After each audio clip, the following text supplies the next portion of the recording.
الفاتحة. أعوذ بالله من الشيطان الرجيم. بسم الله الرحمن الرحيم. الحمد لله رب العالمين الرحمن الرحيم مالك يوم الدين. إياك نعبد وإياك نستعين اهدنا الصراط المستقيم صراط الذين أنعمت عليهم غير المغضوب عليهم ولا الضالين. الحمد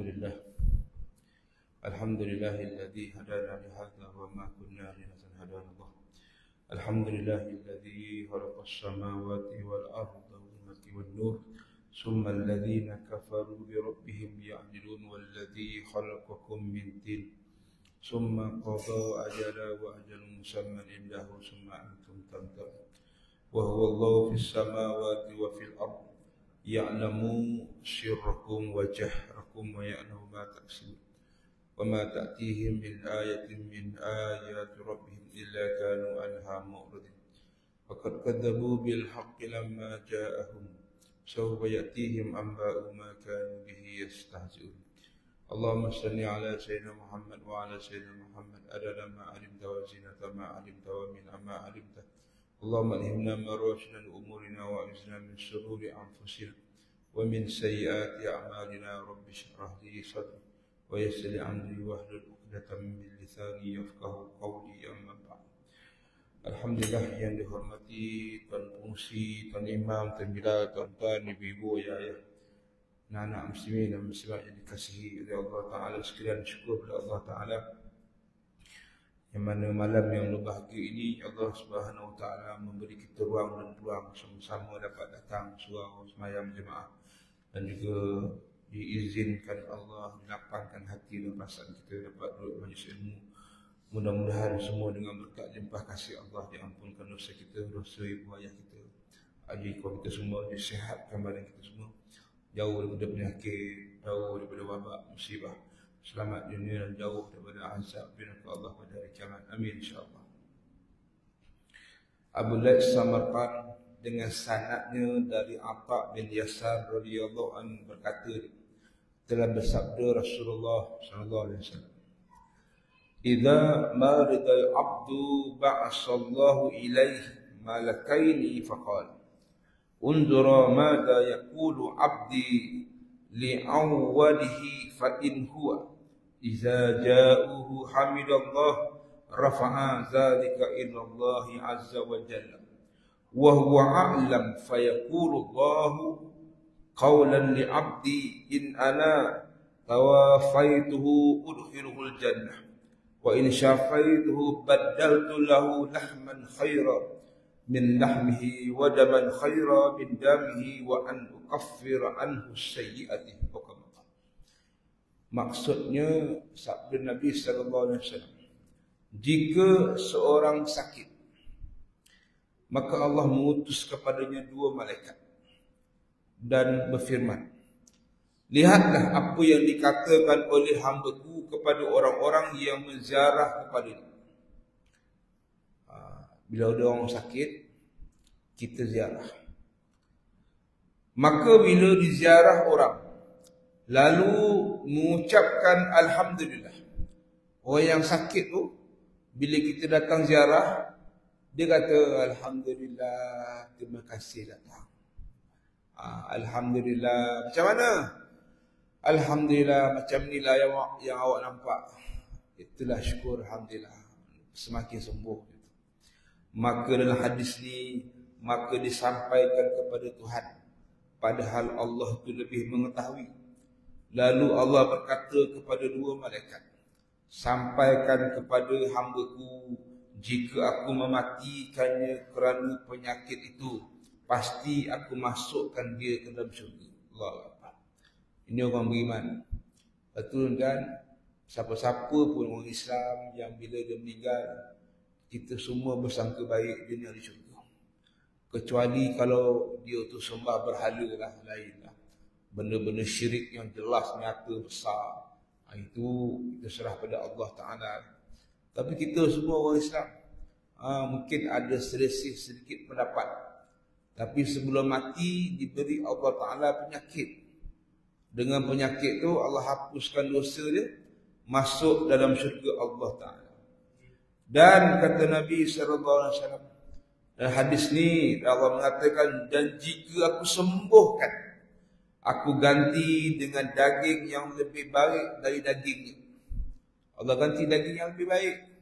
Orang accident motor, luka kaki betis dia. Tadi saya ziarah seorang perempuan Ma'lab kat Seri Muda, kena langgar lori di Bali. Saya Islamkan anak dia 2 tahun lepas. Mak dia kena langgar lori kat Seri Muda masa di Bali. Jadi dia masuk Islam. Jadi tunjuklah gambar kaki dia, lubang lah kaki daging, terbelah daging. Tapi masuk hospital, bila duduk rumah, daging tu bercantum balik. Alhamdulillah. Kalaulah daging tu Allah biarkan 10 tahun, 20 tahun tu macam tu je, no. Lepas tu disebut hadis, Allah akan gantikan dia dengan daging yang baru. Daging bercantum, kan kering darah tu. Dan darah yang lebih baik dari darahnya diganti dengan darah yang lebih bagus. Lepas tu tuan-tuan ibu sekalian, dalam Islam antara rawatan yang baik yang kita tu semua tahu, tapi ramai yang kurang amalkan, al-hijamah, iaitu berbekam, buang darah kotor. Ada orang umur 65 tahun tak buang-buang, tak pernah bekam. 65 tahun tak pernah bekam. Padahal Nabi dah sebut dalam hadis, lebih kurang 70 jenis penyakit dihilangkan dengan izin Allah dengan berbekam. Kita buang darah kotor, kita nak darah elok. Kita derma darah, kita sedekah darah yang baik pada orang. Kita tak nak darah kotor. Saya tunggu juga air cincau. Mana dia ambil air cincau tak datang. Sampai juga air cincau. InsyaAllah. Pakai juga tu. Pakai juga dah masuk dah, insyaAllah.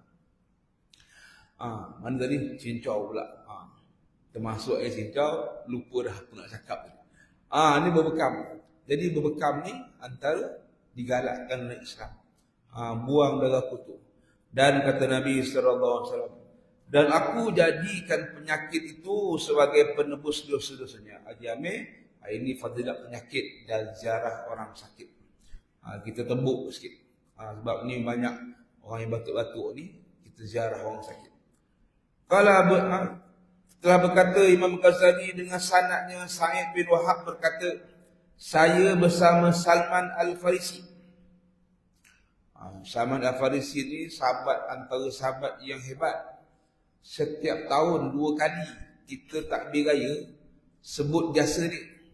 Apa jasa dia? Wahazamal ahzab wahdah. Jasanya dalam perang Ahzab. Perang Ahzab ni namanya perang Parit atau perang Handak. Dia ada banyak nama perang Handak ni. Perang Ahzab, perang yang agak sukar. Nabi terpaksa gali parit nak lawan dengan musuh. Sebulan namanya, musuh ditewaskan Allah dengan datangnya ribut. Idea parit ni siapa? Salman Al-Farisi, orang Parsi yang beragama Majusi. Kemudian dia masuk Kristian. Kemudian dia jumpa Nabi SAW, dia masuk Islam. Idea dia yang hebat, buat parit sampai jasa tu hari tersebut. Apa dia kata? Sesungguhnya Allah Ta'ala menguji hamba yang mukmin dengan bala, kemudian Allah menyembuhkannya dan menjadi penebus dosa-dosanya yang lalu dan peringatan untuk masa datang. Bila Allah bagi kita penyakit, tuan-tuan, kita ni semua hamba Allah. Kita ada sakit, demam kadang-kadang, batuk, semua. Kita ni manusia, ada penyakit. Yang tak sakit ni siapa? Firaun ni. Bersin pun tak pernah, batuk pun tak pernah. Tapi bila mati, bumi pun tak terima. Lepas tu bila kita kena penyakit ni, maksudnya kita ni hamba. Jadi bila Allah bagi penyakit, Allah sembuhkan, maka menjadi penebus dosa-dosa yang lalu dan peringatan. Contoh, saya pernah pergi hospital PPM buat check up. Doktor scan tengok, dia tanya, "Encik isap okok tak?" "Tak, saya tak isap okok." Okey lah. Saya tengok paru-paru ni pun alhamdulillah okey. Cuma demam biasa je. Okey, alhamdulillah. Cuba orang yang isap okok. Dia scan, dia x-ray. Dia tanya, "Dia isap okok tak?" Baru 2 jam tak isap. Itu pun sebab nombor giliran menunggu. Betul-betul esok okok. Kalau tidak dihisap tu. Encik, ini saya nak bagi ingat ni. Encik punya baru-baru ni dah macam ni. Encik kena berhenti. Itu kan peringatan. Doktor bagi peringatan dengan ilmu dia. Maka beringatlah. Batuk teruk, esok okok. Kalau doktor tu bagus, awak ni okok berhenti hisap. Baru-baru dah rosak ni tentu. Kemudian okok ni pula penyumbang 20% kepada dana Yahudi Israel. Dia tak iya juga. Dia bunuh orang Islam. Awak nangis tengok kat telefon, tengok kat TV. Orang Islam kanak-kanak belasan ribu mati dibunuh. Tapi orang isap okok 20% tau. Dia punya keuntungan dia bagi pada Yahudi. Kalau 20% ni, kalau sejuta, 200,000 bagi ke Israel untuk buat senjata tembak orang Islam. Masih nak isap okok lagi. Boleh berhentilah. Ada juga yang bidas. Ustaz, saya usap gudang garam. Indon tu. Aduh. Teh tu nak jawab oleh ahli makruh negara. Dia nak mempertahankan dia punya rokok tu. Dia kata gudang garam Suria, pengeluar dia Indonesia, kretek. Termasuk ayah saya isap gudang garam. Ayah pun isap gudang garam tak? Dia kata ayah berhenti isap rokok. Berhenti. Tapi tengok gudang garam tangan dia. Wah sudah. Macam-macam lah. Sekali. Tuan-tuan, kejayaan boikot. Tadi saya pergi PKNS. Restoran makanan segera kosong, tak ada orang. Alhamdulillah. Banyak dah tutup. Ada syarikat makanan segera dah ditutup setengah tempat negara. Ada syarikat minuman mahal ditutup. Tapi belum pernah kita dengar kilang rokok ditutup. Saya cabar dalam video ni yang tengok. Boikot kita buktikan berjaya dengan tertutupnya syarikat rokok dengan sebab boikot. Kalau tidak, orang angat ayam tu. Angat ayam. Tu. Jangan serokok. Dulu ada seorang imam. Lama ni cerita tahun 90-an. Kita ni budak-budak muda. Budak-budak muda naik motor. Dia naik kereta mewah dia. Pergi dekat sisi minyak. Pam minyak. Layan rokok. Dia tahu kita ni budak-budak yang ngaji-ngaji ni. Budak-budak yang kereta pun tak ada naik motor. Pergi mana-mana pakai kopiah je. Budak-budak tak ada apa-apa. Tapi dia tahu kami ni budak-budak macam budak-budak masjid lah. Tahu. Tengok dia pun layan dekat sisi minyak tu. Dekat pam angin. Buka tingkap, tangan keluar kita. Volvo. Sekali kami tegur lah. Assalamualaikum, Mam. Dia tengah hisap. Tahan. Nak jawab salam. Waalaikumsalam. Macam naga dah. Kat mulut puasa. Hidung puasa. Apa imam serokok ni? Ni untuk imam satu negara. Ni bagus juga adalah ni kita ingatkan. Berhenti serokok. Sampai bila nak sumbang dana untuk Yahudi. Beratus dah ulama kata ini tak boleh. Dia tak nak mempertahankan makruh juga. Tuan-tuan sekalian, Abu Hurairah radhiyallahu anhu berkata, satu hari penyakit panas itu datang pada Nabi sallallahu alaihi wasallam. Berupa perempuan yang hitam. Penyakit panas. Panas. Lalu ditanya oleh Nabi sallallahu alaihi wasallam, siapakah kamu? Jawabnya, aku Ummul Murdam. Penyakit tu menyamar Allah jadikan dia manusia berupa perempuan yang hitam. Nabi tanya, kau ni siapa ni? Aku ni Ummul Murdam. Ummul Murdam ni biasa kita minta doa. Dijauhkan Allah dari penyakit angin panas. Yang boleh macam kena stroke. Rihil Ahmar. Zaman Nabi Allah Sulaiman angin merah. Zaman Nabi dia datang. Maka Nabi bertanya, apakah pekerjaanmu? Jawab perempuan hitam ni, makan daging dan penghisap darah. Panasku daripada uap jahanam. Allah. Ini penyakit angin panas. Lepas tu ada satu doktor dalam TikTok, Dr. Mani India. Saya suka dengar dia celoteh. Saya doa dia masuk Islam. Jadi Allah bagi hidayah. Dia marah. You orang yang makan ubat 10 tahun, 20 tahun lah. Kemudian buat pinggang rosak. Mana ada penyakit makan ubat sampai 10 tahun. Wah, saya terdiam. Saya bukan doktor. Saya terdiam. Itu dia. Kalau you sakit, you makan ubat, dah sembuh, cukup. Jangan makan ubat lagi. You orang tak ikut Nabi ke? Wah, dia kata. You India cakap macam tu. Nabi buat apa? Nabi puasa. Betul lah. Nabi Allah Sulaiman puasa setiap awal bulan. 1, 2 dan 3. Nabi Allah Adam AS puasa bulan terang. Nabi Daud puasa selang sayu, selang buka, selang sayu. Nabi Muhammad SAW Isnin Khamis. Kita Nabi Muhammad SAW tiba di kita sebulan Ramadan 30 hari. Syawal puasa sunat 6 hari. Tiap-tiap bulan 3 hari. Nabi kata dalam hadis, sumu tasimu, kamu puasa kamu sihat. InsyaAllah, yakinlah. Kemudian ada banyak lagi perubatan-perubatan yang boleh kita amalkan. Berbekam, makanan sunnah. Tapi itulah kita nak juga ubat yang menahan. Menahan tu untuk keuntungan berpanjangan, bukan menyembuhkan. Itu dah masuk ke benda lain tu. Itu bidang doktor lah. Ini doktor yang marah. Saya follow satu saintis, doktor, jadi doktor jugalah. Dia kena ban dekat New Zealand. Saya walaupun dia kena ban dekat New Zealand, saya amalkan apa yang dia cakap sebab dia ada kaitan dengan perubatan Islam. Dia suruh kita makan garam tiap-tiap hari. Garam, tapi jangan garam yang murah-murah, yang sikit lebih tu. Ambil garam Celtic salt. Ataupun yang paling common pun Himalaya. Celtic dia punya mineral ada 84. Himalaya ada 72. Gunanya garam ni sebelum makan, kita ambil sikit, main buah lidah, minum air putih sikit, mainkan masuk dalam saraf. Tujuannya apa? Untuk menguatkan masa dalam badan kita. Bila darah tu berjalan, dia tidaklah jantung kuat sangat. Menyebabkan dengan izin Allah jauh daripada darah tinggi. Pada darah tinggi kan orang pening. Bila masa kita kuat, insya-Allah. Saya dah, sebelum saya cakap ni, saya dah amal berbulan dah. Tapi cuma saya susah nak dapat. Dia ada kat Jaya Grocer dengan Shopee. Pasar raya biasa tak ada. Agak mahal lah. Sepaket tu dalam RM12. Pecah ratus pun ada juga lah.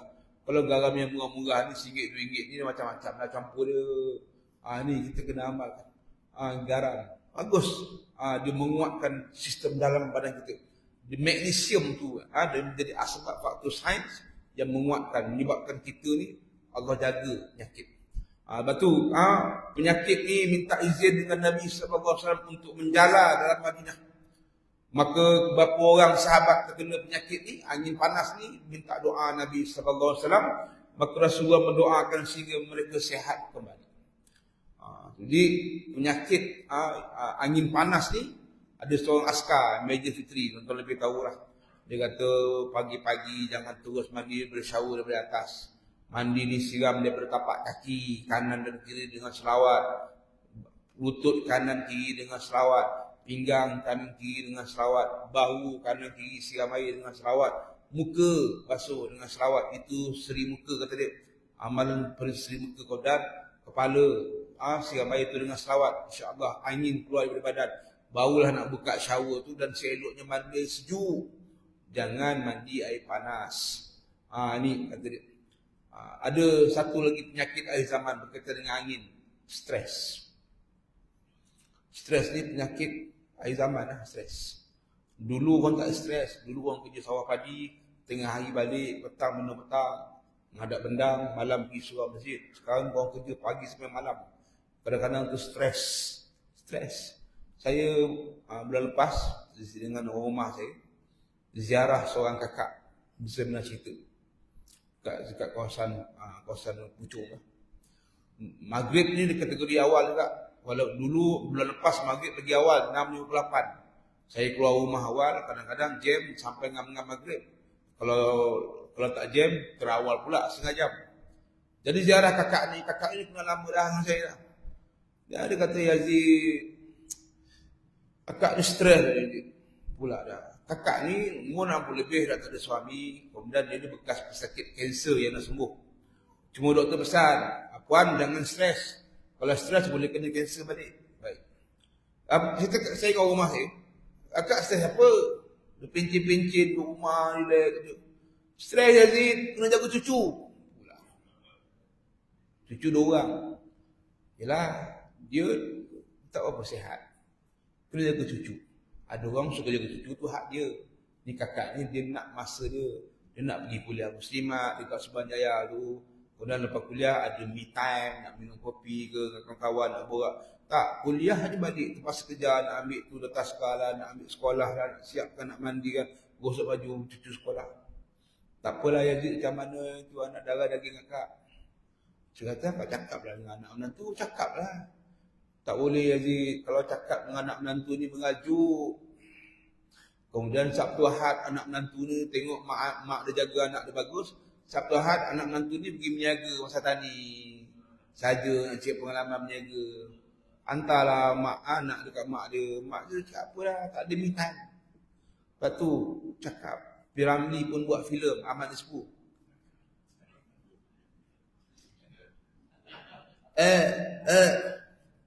Kenapa kau tak cakap?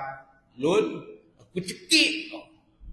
Sebab tu orang Melaka dia jarang penyakit angin sebab dia cakap lepas. Ada orang Melaka sini? Ke saya seorang? Orang Melaka, orang Kedah, dia cakap lepas dia ke kira. Lepas tu dia free, jangan simpan. Kalau simpan jadi penyakit. Puas kan? Luah ni kita puas. Puas kan? Ini di luar kat mana atau bukit? Buat apa?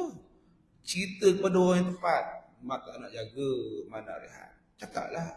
Nak mengajuk-mengajuklah. Mengajuk pun jadi anak dahaka. Ini zaman-zaman sekarang ni, benda yang kita tak bagi tahu batu khusus kahwin ni, dia bukan sehari dua. Dia berpanjangan. Sebelum kahwin tu kena ngaji. Baru tahu. Bukannya khusus kahwin 2 hari dapat sijil. Dah layak kahwin. Tak boleh. Dia kena belajar sentiasa. Dah kahwin dulu kena belajar sentiasa. Kalau ada yang terasa hati tu, minta maaf. Sebab apa? Kita membaiki diri sendiri. Saya baru cakap, sebab saya jaga anak saya 4 orang, saya jaga sendiri. Saya tak post kat kampung. Jaga sendiri. Memang susah, memang perit. Tapi itulah cabarannya kita seorang ayah. Menjaga anak sendiri. Apalagi bini pernah operate dengan kelahiran tu. Ibn Umar radhiyallahu anhu qala Nabi Muhammad sallallahu alaihi wasallam, la tuqrihu mardakum 'ala at-ta'am wasyarab. Fa inna Allah yutimuhum wa yasqihim. Ibnu Umar radhiyallahu berkata, telah bersabda Nabi Muhammad sallallahu alaihi wasallam, jangan dipaksa orang yang sakit tu untuk makan dan minum. Wasyarab, minum. Maka sesungguhnya Allah memberi makan dan minum pada mereka. Mak kita sakit, contoh, kita jaga mak kita. Kita buat bubur, sedap, ada ikan bilis, ada ni, suap mak. Mak kita, tak boleh, mak tak lalu makan. Jangan marah. Saya pernah pergi pasar mak. Pernah masak diri, mak tak nak makan pula. Mak kalau tak makan macam mana nak tenaga? Makan lah sikit. Tak boleh, mak tak larat. Nabi kata jangan paksa. Jangan paksa. Allah yang bagi makan dan minum. Jangan paksa orang sakit makan. Ayah cakap, jangan paksa. Allah yang bagi kita mengeluar demam pun. Selera tak ada. Masaklah sedap mana. Selera kurang lah. Mungkin tak apa sihat. Itu Allah. Maksudnya Allah yang bagi makan. Jangan paksa. Ni Nabi pesan. Mungkin rezeki dah habis. Malaikat kata, aku dah cari dah rezeki kau. Utara, selatan, timur, barat. Habis dah rezeki dah. Tandanya apa? Nak mati. Habis. Mati. Dengan sebab penyakit tu dah habis awal kita pasal tadi. Sebab masuk syurga. Kalau dia sihat. Dia dah boleh makan balik. Alhamdulillah. Baru mak atas jaga ni sedap kau masak. Alhamdulillah. Seronok. Rumah mungkin tak apa sihat. Tuan-tuan rumah sihat.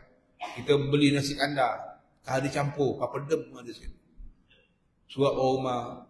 Tak lalu makan lah. Tak apa sihat. Kasihan. Tak buat macam. Jangan marah dia. Tak sihat. Cari ubat lain pula. Apa ubat dia? Ambil duit 105 keping. Basahkan dengan air. Letak kat dahi dia. Ini ubat apa ni bang? Ini ubat lain. Ini ubat sihat. Dia berpegang. Duit. 1, 2, 3, 4, 5. Alhamdulillah abang rasa segar lah badan. Ubat tu. Dulu 100. Sekarang dah 500 dah. Sebab berani harga. Banyak lah sikit. Itu orang perempuan. Dia orang lelaki. Macam mana? Orang lelaki lagi senang. Bawa cikgu murni tu terus. Sebut sihat dia. Kata bagi-bagi. Bohong tu. Dah jadi bakil untuk datang cikgu murni terus sihat dia. Jadi jangan paksa makan dan minum. Qala Nabi sallallahu alaihi wasallam, anidul mari tasbih wasiyahu tahlil, wa nafasuhu sadaqah, wa namuhu ibadah, wa taqallubu min janibi ila janibi jihadun fi sabilillah, wa yuktabu lahu ahsan ma kana ya'malu fi sihhat. Telah bersabda Nabi sallallahu alaihi wasallam, rintih orang sakit tercatat sebagai tasbih. Allah sakit, Allah sakit. Kan sakit. Kita dekat Palestin, Gaza, hospital diserang. Kan dua minggu lepas. Perang dah masuk hari ke-56. Yahudi ni tak ada akal. Kau nak perang dengan tentera lah. Dengan tentera orang awam buat apa? Dia bukan sekadar orang awam, sekadar kanak-kanak. Orang ke hospital yang sakit pun dia bom ni. Itu yang kata, kau ni bukan manusia ni, binatang orang ni. Binatang. Masih lagi nak isap rokok. Nak support Yahudi. Fikir-fikir kan. Tengok orang yang kita dengar dekat mainstream dalam telefon. Dia rosakkan hospital Syifa. Orang sakit, tak lalu. Kita tak lalu. Rupanya Nabi kata, rintih orang sakit sebagai Nabi, sebagai tasbih. Dan jeritannya sebagai tahlil. Menjerit kesakitan. Habis, elektrik. Orang yang nak use tak ada elektrik. Setengah ada yang katakan, diorang terpaksa buat operation jahit dengan membaca Al-Quran. Itu yang mampu menahan Allah. Dan macam zaman sahabat dulu lah, nak buang panah semayang. Baca Quran ketika semayang, baru dapat buang panah ataupun racun daripada badan.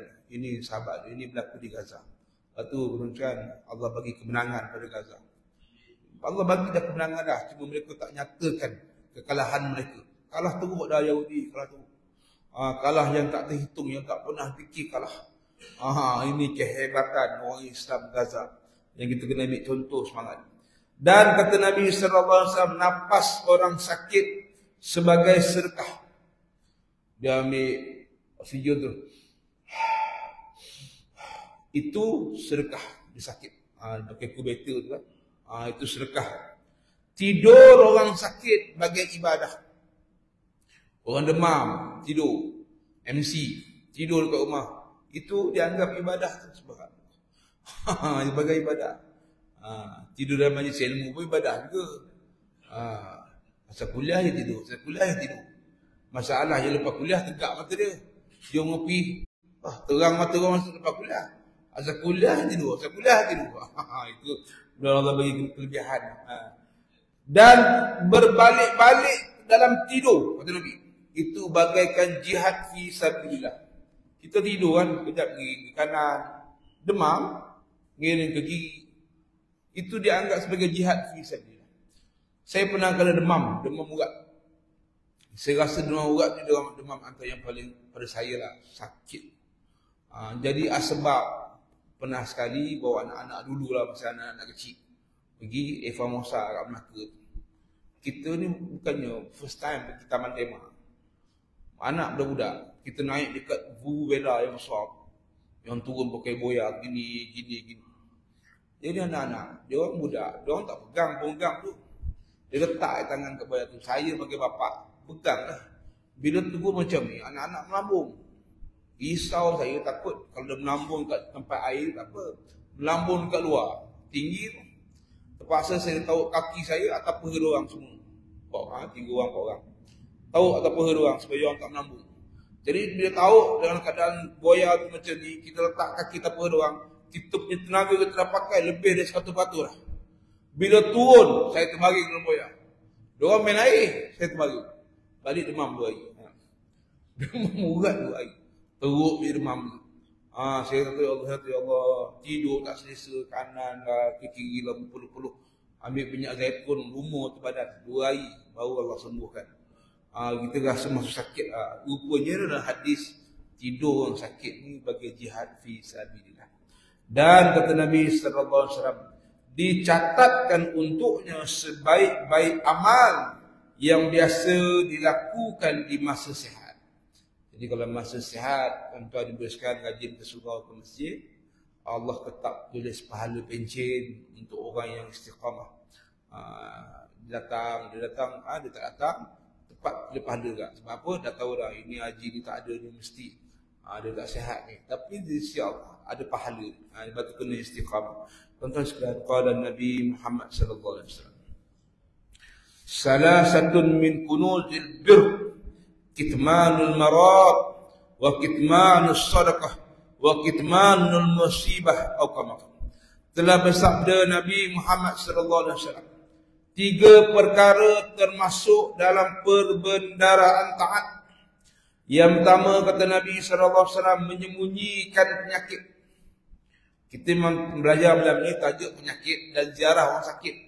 Tapi Nabi kata termasuk dalam kumpulan taat, ada penyakit, sorokkan. Jangan update dalam Facebook, media sosial. Demam lah, tolong doakan. Jangan. Sebab apa? Kalau orang nak doakan, tak apa. Kalau orang dengki, alhamdulillah, tak lama lagi dia dah tak ada, aku jadi CEO lah.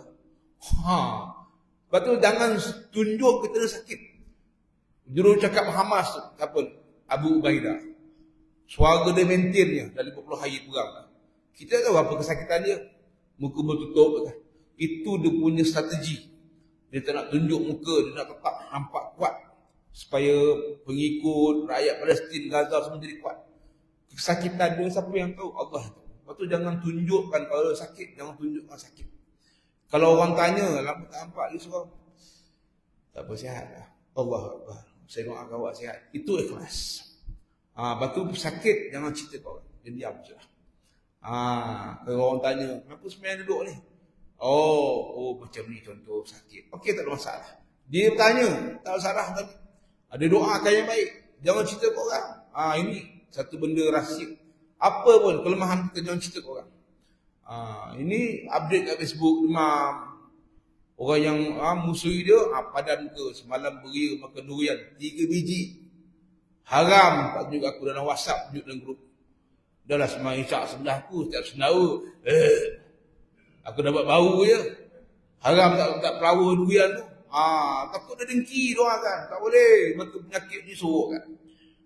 Siapa yang ada penyakit 3 serangkai, suruh kan. Jangan cerita kau. Tunjukkan kita macam biasa. Sebab tu selalu berpesan, makan, doa yang baik-baik, baca bismillah betul. Tapi janganlah cakap dengan orang, ini kalau makan ni tombak ni, ya Allah. Tombak kalau makan. Patutnya makan apa pun Allah Akbar. Semasilah, ini ubat ni. Walaupun kepala kambing ke, ini ubat ni, belangkas ke. Itu hari saya makan semua, masa dekat Putrajaya, Gloria. Belangkas saya makan, kaki lembu pun saya belasah. Saya kata orang saya, ini semua ubat. Betul, balik okey, steady insyaAllah. Ini semua ubat. Ini belum makan ni orang Melayu, makan pegihatnya, makan bulu ayam. Tak boleh lah, nanti pening nanti. Lepas makan pening lah, mulut tu cabul sangat, apa. Yang kedua, kata Nabi SAW, termasuk dalam perbendaraan taat, menyembunyikan sedekah. Sedekah ni, kita sebaiknya sembunyikan. Sedekah yang macam mana? Sedekah harian kita, tabung surau, kita ayai setiap subuh kita masukkan. Sebaik itu sorokkan lah. Kalau CCTV nampak tak apa. CCTV nampak. Ada orang, dia buat iklan. Dia niat nak masuk RM2, tapi termasuk RM10. Kemudian dikorek tabung tu, orang ingat dia mencuri. Salah masuk lah, saya nak pakai duit ni. Orang ingat, kau kopek duit surau lah. Jangan. Lepas tu, orang nak masuk duit tabung, yang kacau. Takut dia terkejut, dia termasuk yang lain pula. Nak masuk RM2, termasuk RM50. Sama je warna tu. Sikit RM50. Dah gaul kepala dia orang. Diam seminggu je. Jenuh. Jadi, biar CCTV nampak. Kita ada derma, tuan-tuan ada derma bulanan pada anak yatim, pada orang susah, pada orang yang memerlukan. Itu biar kita dengan Allah tahu. Tapi ada juga sedekah yang kita kena wawarkan. Macam kat Palestin, yang memerlukan sekali wawarkan. Satu kawan saya 3 minggu lepas balik daripada Jordan, tak boleh masuk Palestin. Dia bawa dana yang banyak daripada orang Batu Pahat tu. Nangis dia Ustaz Yazid, tak boleh masuk. Tak boleh masuk. Tapi sumbangan tu dapatlah diberikan secara rahsia. Dia kata orang Palestin tu kata apa? Wallahi akan aku sampaikan pada penduduk Gaza insya-Allah. Kawan saya baru balik 2 hari lepas ketika gejatan senjata 4 hari baru ni, jemaah kami dibenarkan masuk Palestin satu malam dah Al-Aqsa. Alhamdulillah satu malam pun syukurlah kurang-kurangnya dapat juga lah disalurkan sumbangan kepada orang yang betul-betul sampai. Hamas memang tak dapat lah semangat ni, kita tahu. Kita nak semangat ni sampai dekat rakyat Palestin dan kita pun nak serah pada Hamas, tapi tak tahu. Hamas memang tak ada saluran kita nak bagi kat dia. Tak tahu sampai ke tidak, tapi yang penting rakyat Palestin itu sampai semangat. Mereka sangat memerlukan. InsyaAllah mudah-mudahan derma-derma rakyat Malaysia ke Gaza, Palestin itu sampai. Sebab mereka belasan ribu syahid. Orang syahid ni adalah hadis Nabi SAW. Dia boleh syafaatkan 70 ataupun lebih ahli keluarganya yang confirm masuk neraka, dia tarik masuk syurga. Kalau semua ahli keluarga dia syahid, kalau semua keluarga dia syahid, semua ahli keluarga dari syurga dah. Mudah-mudahan dengan limpah rahmat kasih sayang Allah, kita Malaysia ni yang mungkin ada sumbang RM1, RM2, kalau kita ada khilaf besok di akhirat, mudah-mudahan mereka dapatlah tarik kita masuk syurga Allah Ta'ala. Yang ketiga, kata Nabi SAW, termasuk dalam perbendaraan taat, iaitu menyembunyikan musibah balak. Musibah balak. Kalau balak yang menimpa diri kita ni, kalau kita boleh sorok. Kecuali balak yang besar lah. Banjir satu tempat tu tak boleh nak sorok. Lain cerita lah. Lepas tu ulama' dah pesan, mufti-mufti dah ingat. Kita tahun 2020 dulu kena KP. Surau boleh masuk 3 orang, masjid 3 orang, 6 orang, 50 orang. Paling ramai pun 250. Nak ambil nama, dapat masuk surau sembahyang Jumaat, dapat masuk masjid Jumaat, punyalah bangga selfie. Sembahyang Jumaat kan, bangga sungguh lah. Masa tu siapa jadi JK masjid JK surau memang beruntung lah. Aku dapat sembahyang masjid dekat surau. Sekarang nak buka, tapi ramai yang tak datang. Yang selfie tu pun tak tahu ke mana dia berhilang pun, kita tak tahu pun. Tak tahu mana dia berhilang. Janganlah macam tu. Tapi bila buat konsert, penuh pula kat stadium tu. 75,000 orang ada.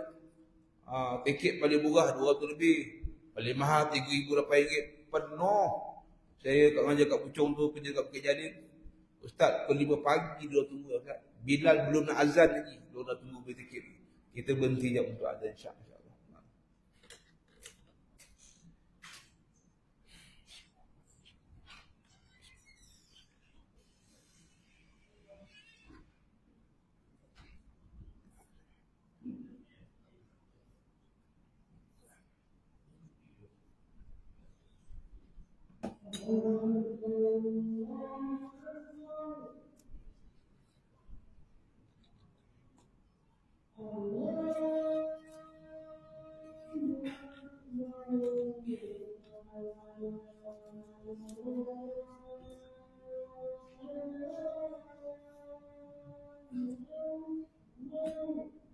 Allah.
La haula wala quwwata illa billah.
Allahu Akbar.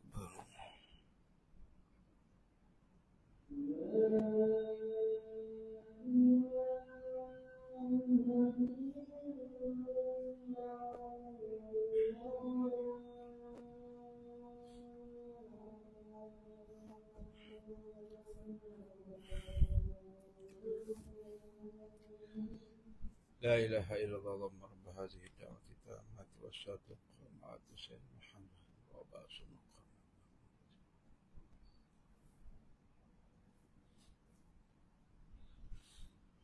Alhamdulillah. Sambung sikit lagi insya-Allah.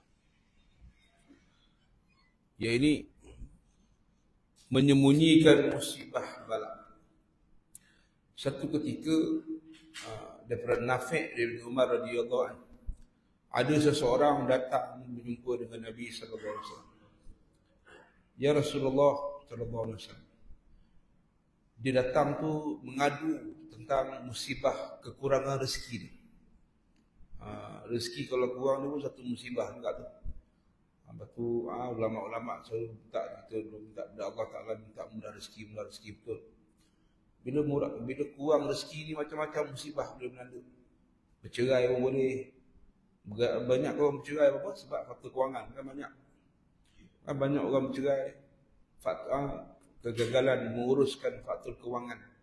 Itu antara sebab. Sebenarnya jodoh dah habis dah.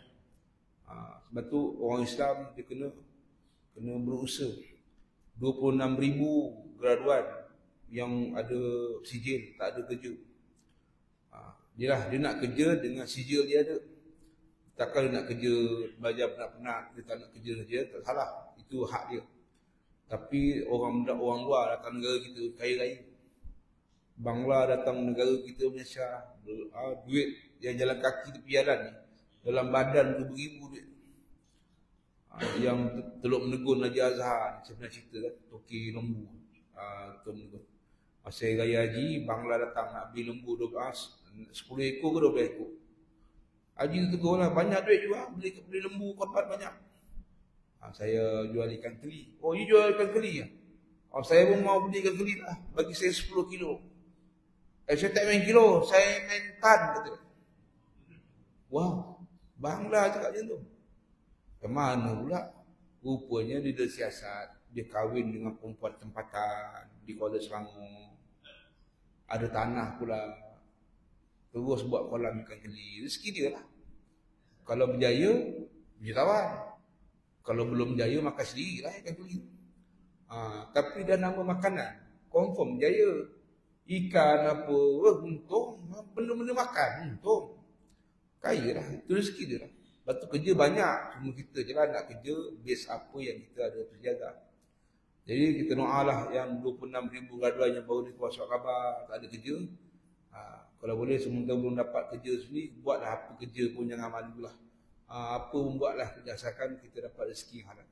Maka lelaki ni ditampu musibah, rezeki kurang. Maka kata Nabi SAW, di manakah zikirnya para malaikat? Zikir para malaikat. Ya ini bila dia bertasbih, Allah beri dia rezeki. Jadi Rasulullah bagi amalan kepada pemuda ni, zikir untuk menambahkan rezeki. Siapa nak boleh tulis lah. Dalam hadis sahih Nabi SAW. Iaitu lepas semayang sunat subuh. Nak dapat zikir ni, jangan tinggal semayang sunat subuh. Sunatul fajr, sunat subuh jangan tinggal. Tuan anak muda yang dalam live ni kalau tengok, semayang sunat subuh jangan tinggal. Itu hadis sahih. Dunia dan seisinya pun tak boleh lawan challenge orang yang dapat mengekalkan semayang sunat subuh. Ya ini semayang, kalau semayang subuh kita di masjid surau ni penuh macam Jumaat, Yahudi tumbang sikit masa lagi habis. Sekarang ni lompong lagi banyak. Saya ingatkan untuk diri saya juga. Kadang-kadang kita waktu sekolah pun lambat juga tu. Anak menghantar anak sana ke sini, tapi kita tak tinggal jemaah. Memang tak boleh nak tinggal lama, duduk lama wirid tak lama lah sebab nak urusan banyak. Tapi subuh jemaah jangan tinggal. Ini kehebatan orang Islam. Maka Nabi kata lepas semayang sunat subuh, sebelum qamat subuh. Pendek masa. Bacalah zikir ni. Apa zikir dia? Subhanallah wa bihamdihi. Subhanallahil azim. Astaghfirullah. Sebanyak berapa kali? 100 kali. Bacalah. Maka dunia akan merendahkan diri kepadamu, kata Nabi SAW. Dunia akan merendah diri kepada kita. Ini zikir lepas semayang sunat subuh. Lepas semayang sunat jangan tinggal. Dan kita dekat Selangor ni, antara azan dengan iqamat tak panjang, 12 minit ni. Kalau dekat Mekah 20 minit, Madinah 20 minit, Aqsa 20 minit. Boleh zikir macam-macam. Boleh baca bismillah 41 kali. Boleh baca nama-nama Allah, Ya Ghani, Ya Warisu, Ya Sabur, Allah yang sabar. Ya baca zikir ni, Subhanallah bihamdi, Subhanallahil azim, Astagfirullah 100 kali. Tenang tu. Baca lepas semayang sunat subuh, jangan berborak. Jangan berborak, habiskan zikir ni.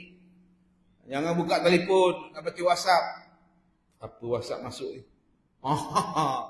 Jangan mainkan WhatsApp tu baca Quran lain cerita.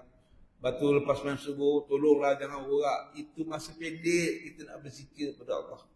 Ini nak borak. Kau tahu malam tadi kenduri. Oh, dah masak sedap tu. Aku punya bau tangan sampai subuh tak hilang. La ilaha illallah. Saya kadang-kadang terpaksa menyuruh sekali main sunat subuh. Kita datang tempat-tempat orang. Ustaz, kamu tak jumpa Ustaz sebulan tak jumpa. Takkan saya nak marah dia pula. Kau boleh belah tak? Aku nak berzikir. Takkanlah cakap macam tu pula. Itu kita cakap, Haji sihat ni. Macam ni lah Ustaz, saya Ustaz. Kita nak habiskan kat tangan ni. Tolonglah wahai masyarakat, orang Islam. Ambil kesempatan zikir lepas subuh. Jangan tinggal. Jangan borak, nak borak lepas subuh. Jangan borak saja je, tahulah kari kambing orang putih canai. Bau sedap borak tu. Masalah, ada halia. Bau betul. Ni borak kosong je. Ni ada cincau okey ni. Okey. Ni kosong je. Contoh nak bagi faham. Ini amal zikir ni. Mudah-mudahan kita dapat rahmat Allah Ta'ala. Jauh daripada penyakit. Jauh daripada musibah. Dan diberi rezeki sebanyak-banyaknya oleh Allah Subhanahu Wa Ta'ala, insyaAllah. Jadi sekarang pada malam ni, hadis Nabi SAW, insyaAllah. Panjang waktu jumpa lagi. Subhanakallahumma rabbana bihamdika. Asyhadu an la ilaha illa anta astaghfiruka wa atubu ilaik. Bismillahirrahmanirrahim. Wal 'asri innal insana lafi khusr illa alladhina amanu wa 'amilus solihati wa tawassaw bil haqq wa tawassaw bis sabr. Sadaqallahul azim. Bismillahirrahmanirrahim. Alhamdulillahirabbil alamin wassalatu wassalamu ala asyrafil anbiya wal mursalin sayyidina Muhammad wa ala alihi ajma'in. Allahumma innaka 'afuwun karim tuhibbul 'afwa wa anta karim. Allahumma inna 'ala dzikrika wa syukrika wa husni ibadatik. اللهم انصر اخواننا المجاهدين في غزه في فلسطين في كل مكان وكل زمن برحمتك يا ارحم الراحمين. اللهم يا منزل الكتاب ويا منزل السحاب ويا هادم الاحزاب اهزمهم وانصرنا عليهم. وصلى الله على سيدنا محمد. الحمد لله رب العالمين. صلى الله على محمد sallallahu alaihi wasallam, sallallahu ala Muhammad sallallahu alaihi wasallam.